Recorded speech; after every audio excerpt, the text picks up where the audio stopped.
cái mơ thì cú yêu chỉ thô lu co chế nu nó sẽ tự chỉ mơ đại tiền nó cho mong yêu về yêu lo không chế nên cho nhé thì chỉ tông đâu có ok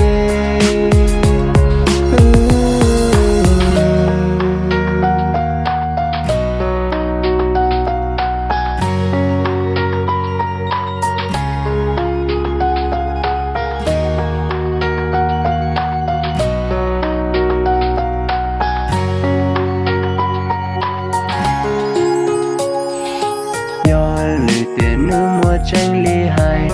mà thọ lo yêu đã che mà yêu lo anh mua nhẹ sẽ qua đó tao lu có đòa vì tiền nó cô lu nên đòa có thể chỉ xa lu xa yo tiền mà qua sẽ cho có mong lu tu nên qua lo chân chạy mà xa tia cô cho mong về để chỉ tao còn thọ cũng nhớ chỉ nên nói tia qua sẽ cho có mua lu tu nên con trai tiệt cú yêu thọ qua hồ, lo có yêu chín chia chỉ lu, đầu này plua cho nhẹ li cú. Có vợ chừng cho có tay lu cho, để yêu lu cú mùi xe, chỉ nên nó có yêu chi tiệt, cú lu qua mùa phong từ lo, lại lo cho nhẹ lu nó, có mùa bỏ lo tu trong cha.